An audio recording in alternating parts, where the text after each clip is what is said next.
John, thanks. It's a hard day today. As you know, 2 suicide bombers assessed to have been ISIS fighters detonated in the vicinity of the Abbey Gate at Hamad Karzai International Airport and in the vicinity of the Baron Hotel, which is immediately adjacent. The attack on the Abbey Gate was followed by a number of ISIS gunmen who opened fire on civilians and military forces. At this time, we know that 12 U.S. service members have been killed in the attack, and 15 more service members have been injured. A number of Afghan civilians were also killed and injured in the attack. We are treating some of them aboard HKIA. Many other Afghan civilians have been taken out to hospitals in town. We're still working to calculate the total losses. We just don't know what that is right now. Their loss weighs heavily on us all, and I'll talk a little bit more about that as we go through my prepared remarks. We continue to focus on the protection of our forces and the evacuees as the evacuation continues. Let me be clear, while we're saddened by the loss of life, both U.S. and Afghan, we're continuing to execute the mission. Our mission is to evacuate U.S. citizens, third country nationals, special immigrant visa holders, U.S. Embassy staff, and Afghans at risk. Despite this attack, we are continuing the mission. The evacuation at best speed, and as of today, we have approximately 5,000 evacuees on the ramp at HKIA awaiting airlift. Since August the 14th, we've evacuated more than 104,000 civilians from HKIA, over 66,000 by the United States, and over 37,000 by our allies and partners. And that includes bringing out about 5,000 Americans. As the Secretary of State said yesterday, we believe that there are about 1,000, probably a little more than 1,000 American citizens left in Afghanistan at this point. We're doing everything we can in concert with our Department of State partners to reach out to them and to help them leave, if they want to leave. And remember, not everybody wants to leave. Yesterday, we brought in over 500 American citizens. It would be difficult to overestimate the number of unusual challenges and competing demands that our forces on the ground have faced. The threat to our forces, particularly from ISIS-K, is very real, as we have seen today.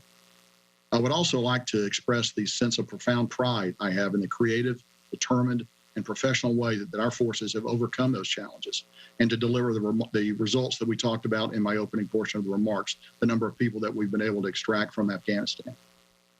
It would also be remiss of me not to mention the tremendous contributions of our many coalition partners, and they stood with us on the ground at HKIA, and also the interagency and international partners who supported the evacuation. The many soldiers, sailors, airmen, Marines, and Coast Guardsmen who supported this operation downrange across the Central Command, the European Command, and the Northern Command areas of responsibility. Moreover, this evacuation could simply not have been done without the amazing flexibility of U.S. Transportation Command and the airlift provided by the United States Air Force. No other military in the world has anything like it. I'd also like to thank the host nations that have generously provided access to their facilities for the processing, the care, and the feeding of our evacuees. I also need to acknowledge the temporary suffering that some of our evacuees have had to endure. Please know that we continue to execute our #1 mission, which is to get as many American citizens and other evacuees as possible out of Afghanistan. We also continue to expand the capacity at our intermediate facilities to ensure safe, sanitary, and humane conditions for our evacuees, while continuing to look for ultimate ways to expedite their processing and ultimate transfer to the United States or other destinations. I'd like to close out my remarks today by just taking a moment to describe the heroism that our Marines, soldiers, and sailors are exhibiting as they screen the people who are coming onto the airfield. This is close-up work. The breath of the person you are searching is upon you. While we have overwatch in place, we still have to touch the clothes of the person that's coming in. I think you all can appreciate the courage and the dedication that is necessary to do this job and to do it time after time. Please remember that we have screened over 104,000 people. Finally, I'd like to offer my profound condolences to the families of our servicemen and women and Afghan civilians who lost their lives today. We have put more than 5,000 U.S. service members at risk to save as many civilians as we can. It's a noble mission, and today we have seen firsthand how dangerous that mission is. ISIS will not deter us from accomplishing the mission, I can assure you of that. All Americans can and should be proud of the men and women of the armed forces who are facing these dangers head on, with their international partners and all our other friends that are with us. And we appreciate your thoughts and prayers for all our service members who are carrying on this mission today. John, I'm now ready to take questions. Thank you, General. We'll start with Lita. Thank you. General McKenzie, Lita Baldor with AP. Thank you for taking the time to do this. Can you give us your assessment of the ISIS threat going forward? What are you seeing on the ground now? Does this cut the evacuation short, do you believe? And are people able to get onto the airport now? And then finally, the president has warned that any attacks against the U.S. would be answered. Will this attack be answered militarily by the U.S.? So a number of questions there. Let me try to take them in order. So first of all, the threat from ISIS is extremely real. We've been talking about this for several days. We saw it actually manifest itself here in the last few hours with an actual attack. We believe it is their desire to continue those attacks, and we expect those attacks to continue. And we're doing everything we can to be prepared for those attacks. That includes reaching out to the Taliban, who are actually providing the outer security cordon around the airfield to make sure they know what we expect them to do to protect us. And we will continue to coordinate with them as they go forward.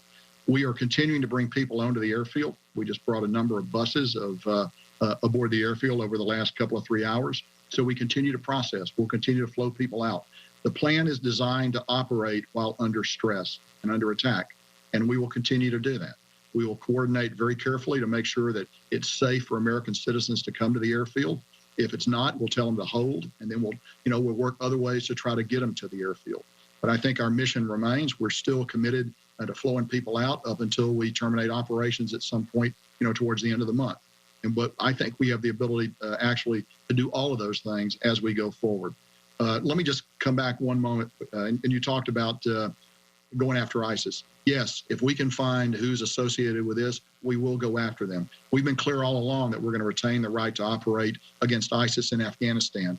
And we are working very hard right now to determine attribution, to determine who is associated with this cowardly attack. And we're prepared to take action against them. 24/7, we are looking for them. David. General David Martin with CBS. 27 casualties is a terrible number. 12 dead. Could you explain the circumstances of these attacks which resulted in such high casualties for the U.S.? Sure, David. So first of all, you will understand that we're still investigating the exact circumstances. But what I can tell you is this. The attack occurred at a gate. And at a gate, we have to check people before they get onto the airfield. We have to ensure they're not carrying a bomb or any other kind of weapon that could ultimately make its way onto an aircraft. So that requires physical screening. You can't do that with standoff. You ultimately have to get very close to that person. So while the air base itself is surrounded with T-walls, we're well bunkered in. We've done a variety of things to protect ourselves. At these interface points, these gates where people actually come on the airfield, there's no substitute for a young man or woman, a young United States man or woman, standing up there conducting a search of that person before we let them on. Now, the Taliban have conducted searches before they get to that point, and sometimes those searches have been good and sometimes not. I will simply note that before this attack, we had passed 104,000 people through. So this attack is one too many, but we'll evaluate what happened. We'll find ways to always get better. But the key thing is you don't want to let somebody on an airplane carrying a bomb because that could result in even massive loss of life if an airplane were to be destroyed. So you got to do the searches. We work with our Afghan partners on the ground, the NSU elements, to conduct those searches. But ultimately, Americans have got to be in danger to do these searches. There's really no other way to do it. And again, I cannot tell you how impressed I am with the daily heroism of the men and women that are out there doing this work. Typically soldiers, sailors, and Marines that are doing that work. And they're right up close to thousands of people that are flowing through the airfield. You've all seen the images. And to be able to get up and do it day after day, it's remarkable. And this time, it looks like somebody got close to us. We'll find out why. We'll try to improve our procedures.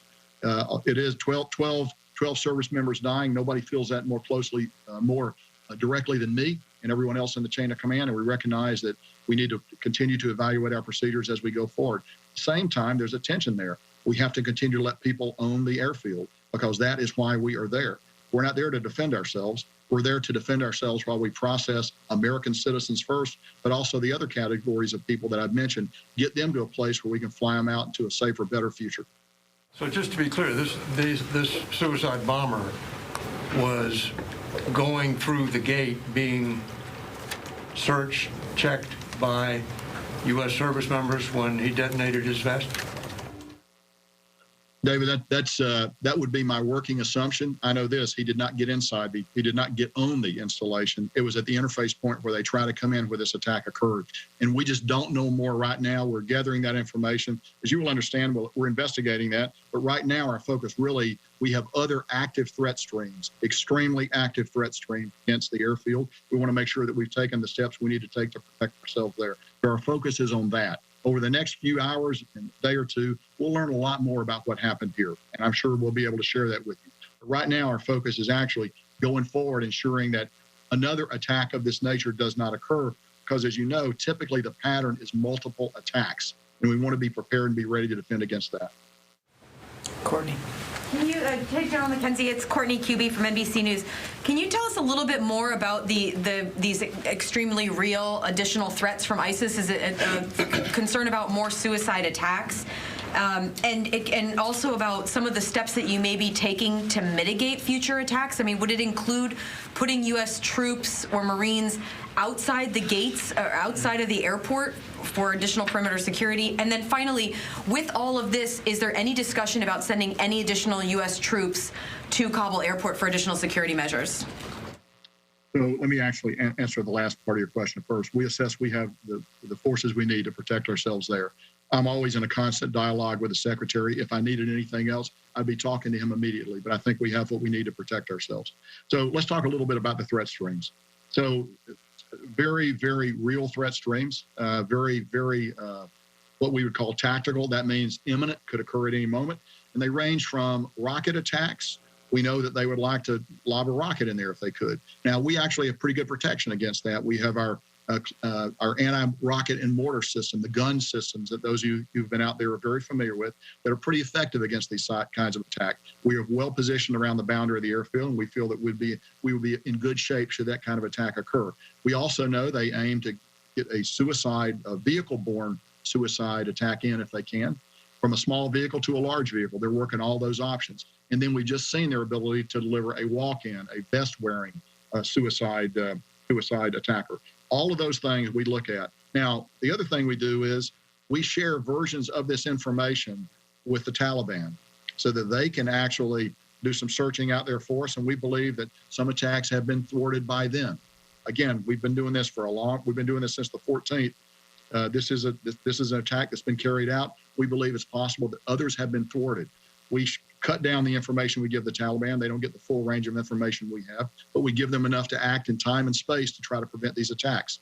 The other thing we try to do is we try to push out the boundary even further so that we don't get large crowds massing at the gate. Clearly, at Abbey Gate today, we had a larger crowd there than we would like, which goes to show you that the system is not perfect. But we have gained large elements of standoff at other gates, and we want to keep that kind of standoff in place. As you know, standoff for attacks like this is always the best defense. Unfortunately, we just don't have the opportunity, given the geography of the ground that we're on, to always gain that kind of standoff.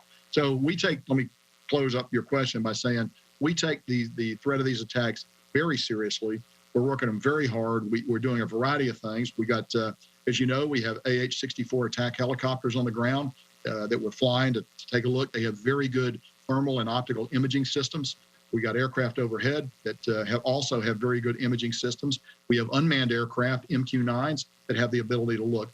All of these systems are being applied in defense of the airfield, all of it on a continual basis, all of them vectored by the intelligence that we receive, and then we also use the Taliban as a tool to protect us as much as possible. I'm going to go to the phone, so I haven't done that yet. Alex Horton, Washington Post.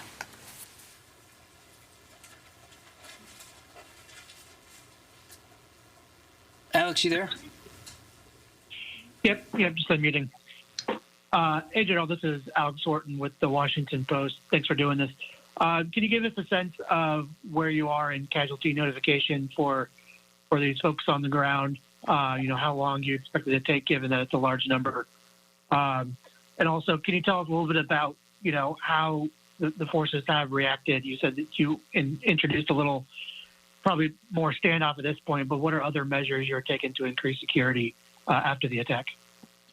Sure. So I would actually defer you to the services for notification of casualties. That's a function that the services provide. And I believe that process is ongoing, but I do not have visibility on it. My visibility is fully forward against the day-to-day practical threat that we face in the theater. But there are other people who can probably then answer that question for you. I'm just not that person, Alex. So in terms of practical things that we're doing, okay, again, we've reached out to the Taliban. We've told them you need to continue to push out the security perimeter. We've identified some roads that we would like for them to close. They've identified that they will be willing to close those roads because we assess the threat of a suicide-borne vehicle threat is high right now. So we want to reduce the possibility of one of those vehicles getting close. And so we're actually moving very aggressively to do that. We talked a little bit about the overwatch that we have in place, but I'll review it again. We have our unmanned aircraft, our MQ-9s, and other unmanned drone systems that have very good optical and other means of looking down. So we look at what's happening around the gate. We try to identify patterns, and we got highly trained people that take a look at that.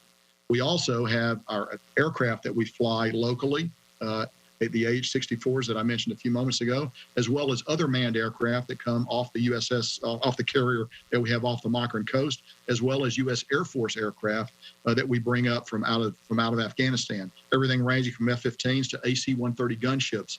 And as you know, the AC-130 gunship has a very highly capable targeting system, and it's also a very visible platform. And we know from long experience that visible demonstration of these kinds of ISR tends to dissuade the attacker because they know that if we can see them do it, we're going to strike them immediately.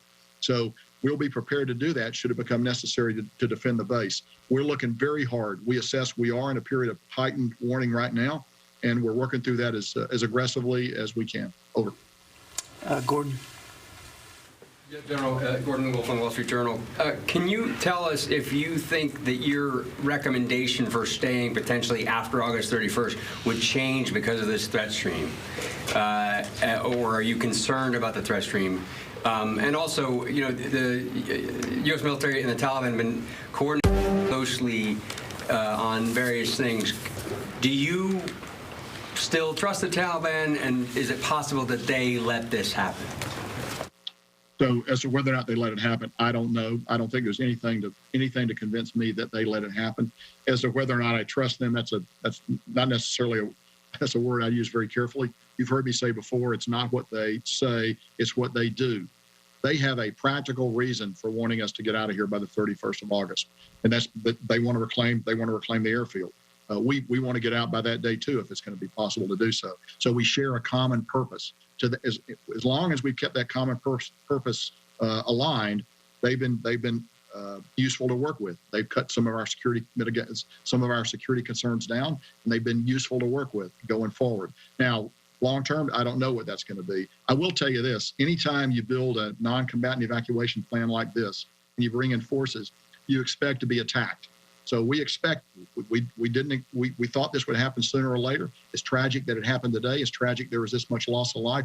We are prepared to continue the mission. I've had a great opportunity to have dialogue with my chain of command on it, and I'm not going to be able to share with you what my advice has been, as you know and understand, Gordon. But I think we can continue to conduct our mission even while we're receiving attacks like this. Over.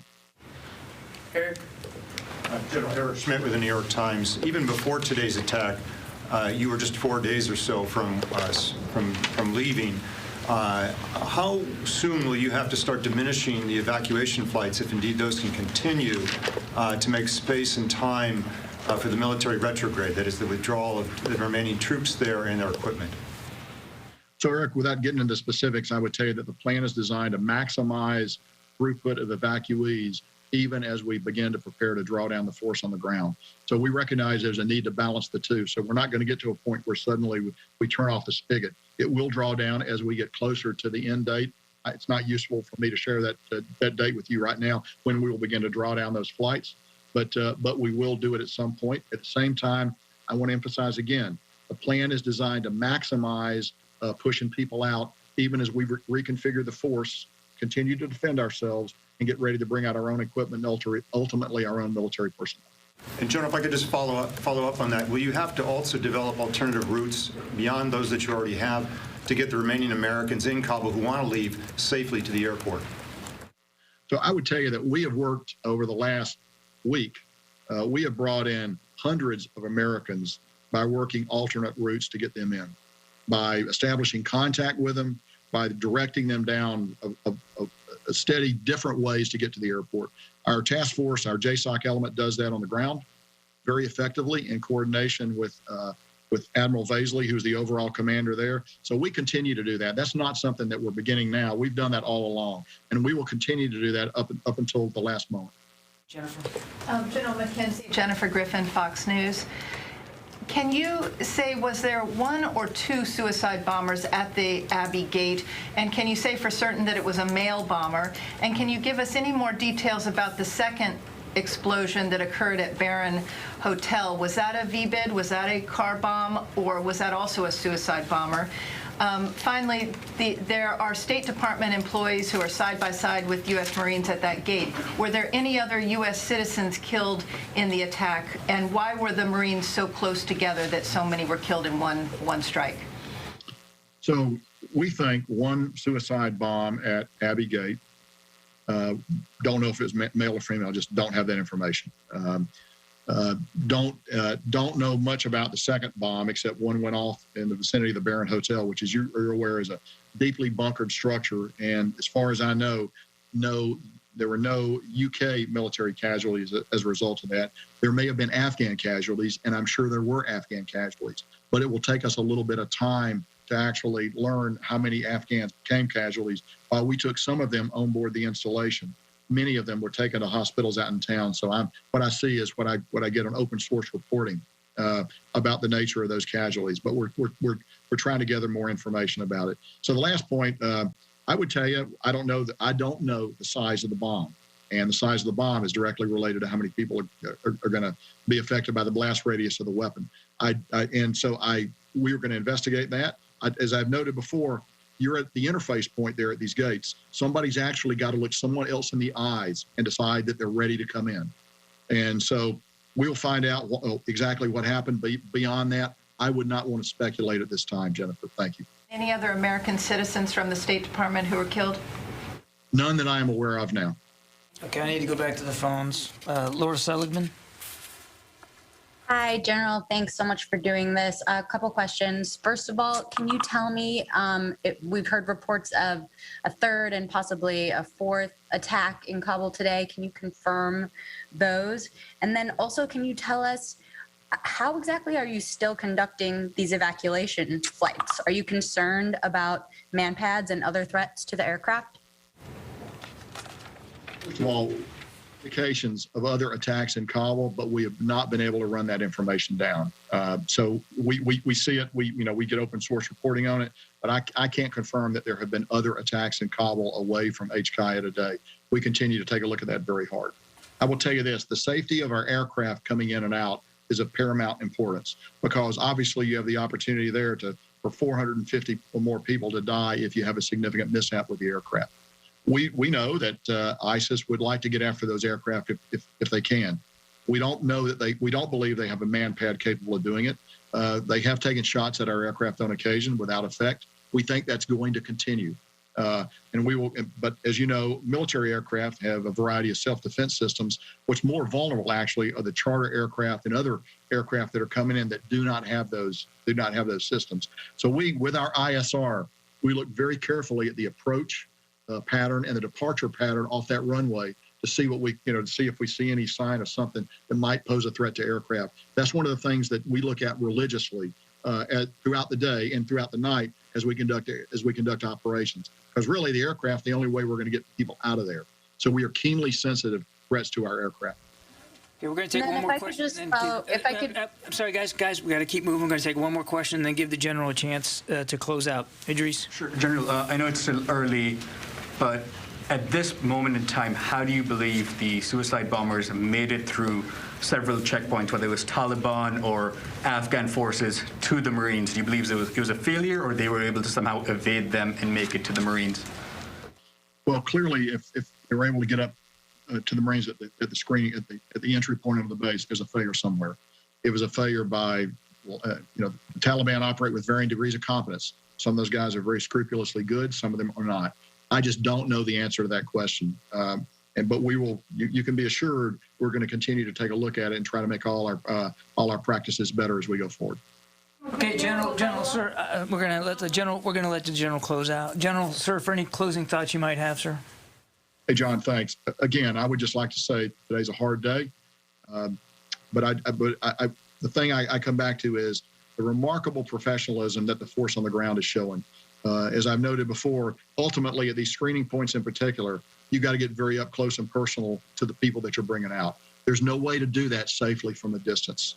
And we should all just bear in mind that we've been doing it for well over a week. We brought 104,000 people out. That's a tremendous number of contacts that every individual Marine, soldier, or sailor has had to have as we bring people aboard the airfield. It's a very heavy heart, that I do this conversation with you today. Nobody feels it more than me or the other members of the chain of command. We'll do everything we can to improve our practices there to make sure it's as safe as possible for our folks on the ground that are doing this dirty, dangerous work. John, thanks very much. Thank you, General. Thank you all. Appreciate it.